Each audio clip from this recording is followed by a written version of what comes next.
Hi, I'm doing Paul McWhorter's Pico W lessons and I'm up to lesson number 87, which is all about using the programmable input-output on the Pico.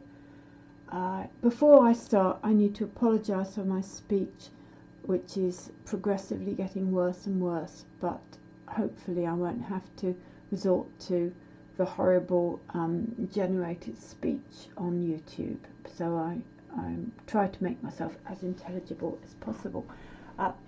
Now, the problem with using PIO on the Pico is most people are using it in conjunction with C. So when you look for any documentation, it comes up in C. So it's a bit more difficult to find things out.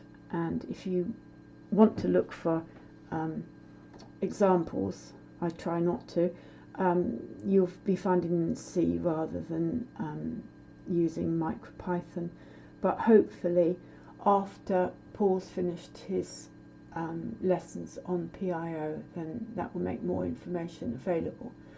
Now, a few things that I found out before I do my homework. I've actually written 4 programs, but they're all very short, so do not run away. You can't use PIO to access the inbuilt LED on a Pico W because that's on a different chip. You can still use it by using pin number 25 on an ordinary Pico, but not on the Pico W. You don't actually need wrap. If you put in wrap, if you don't put in wrap, it will be put in for you, which is kind. I think in C you have to put it in. I might be wrong there, but of course the advantage of putting in wrap is if you want to initialize anything beforehand, you can put it above wrap and it will do its business. I have had problems.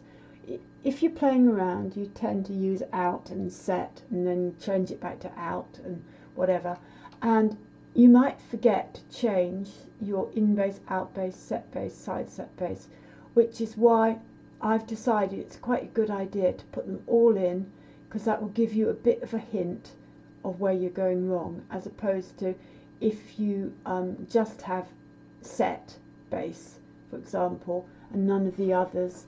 It might elude you of what the problem is if you change set to out. That side set base is because I was using my traffic lights there, and the same is with that, which I don't need for this program, but I've just left those lines in, which is also why I've got that, because I was setting side set. So ignore all of that. What else? In C, you have to specify which PIO block you're using, whether it's 0 or 1, and then I think the state machines are 0 to 3 on each of them, while they've made things a bit easier in MicroPython by saying if you use state machine 0 to 3, you're on PIO block 0, and if you're using 4 to 7, you're on PIO block 1. But that isn't anything very important. Right, I will just I haven't said what the program does. The program prompts for a number and outputs it in kind of binary format using the LEDs. So we'll run this program. Input number between 0 and 15, 12. As you probably can't see, that's off, off, on, on. Very difficult to see. And turning out the lights doesn't help. Then you can put in 0, 1, 2. You can vaguely see when I do it like that how they're moving. And if you put in something stupid, it gives you a very informative message. And Control C will turn them out. Right. So that's my first program. Do I have to put... Oh, no. And I've put in the fact that I've got 8 LEDs there, so I can change the number of pins to 7, and if I run that, it will then say, prompt you for input number between 0 and 127. So I've put 127. 7 of the LEDs will come in. Come on, that one is being a bit forgotten. Yeah, you can just about see that one isn't on. Yeah. 4, no, that's 3. Oh, and it also says that you put 3 and you got 3 back, which is lucky. Right, next program. Next program, I can't remember what it does. Create a binary counter on 4 LEDs that counts up to 31. That's pretty self-explanatory. I've taken out the wrap target and the wrap because I didn't need it, and all it does is it puts 31 in X. Then that is moving to the OSR. Sorry, we wanted to count up from 0 to 31. So, but X can only count downwards because you only have this jump of X decrement and back up. So your X is going from 31 to 30 to 29, blah blah blah blah blah. But I wanted the binary counter to go up. So that's what that invert does. If you put invert on X and move it to the OSR, it changes, it flips every bit. So if you start off at 31, it starts off at 0, if you know what I mean. Yes. Well, and then this set Y, I've set Y to 15, and then I've just got a jump. It decrements it, and I get that delay, and it goes back up. So it means that the human eye can see what's happening, otherwise you wouldn't be able to see. And then down there it's just a decrement X and jump up.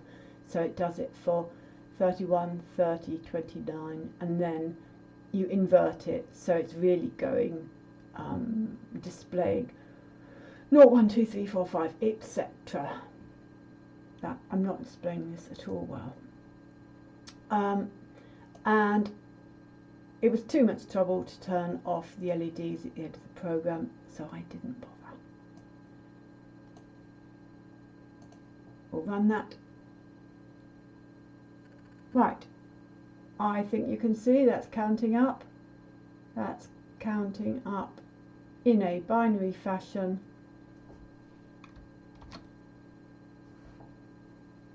End of program. Control C. Next program. What does this do? I'm using 4 buttons that I have got, and they're on GPIO 10, 11, 12, 13. So I've got the in base pin is set to 10, and all it does is if I press a button, I will unplug that so it starts from the beginning. That was left over, right. So if I press a button, it will turn the LED on, and because I've had to invert that again, because of course a button when it isn't pressed has a value of 1, and I wanted it the other way round. So I wanted the LED off when the button isn't pressed and the LED on when the button is pressed, if that makes sense. And I set up the 4 pins to be input. There is a way of doing it within that, as in, or is it? Yes, it's. I think you do it in the PIO prog, but I haven't worked out how to do it. It's to do with pin dears and everything. So the easier way is to just set up those as input, and then nothing else really happens. Right, I will run this program. Nothing's happening. I need to press a button. Right, button, hello. Press that button, that light comes on, and that one, and that one, and that one, and you can press 2 at once, you can press 3 at once, you can hold them down and press another one like that. Just need enough fingers, so that works. Control C. And my last program, which is equally a B, D, oh, that one. Right, this is showing that you can use the exec instruction on your state machine. So you write your program, you don't have to put anything in there at all, or you could, but I haven't. And then you just set up your base pins. So all I'm doing here is I'm looping through. I'm that exec statement. You have to put whatever you want the state machine to do within quotes, and it will execute it and then come back to your program and execute it. And then if I press Control C, I don't know whether it will be on or off, so I want to turn it off before I deactivate the state machine. And that should be a naught. Stupid woman. Right, we'll run this program. Right, that's just flashing on, off, on, off, on, off. Nothing in there. Control C, off. Good. Right. Well, there are my programs. Nothing hugely groundbreaking, but I was just playing.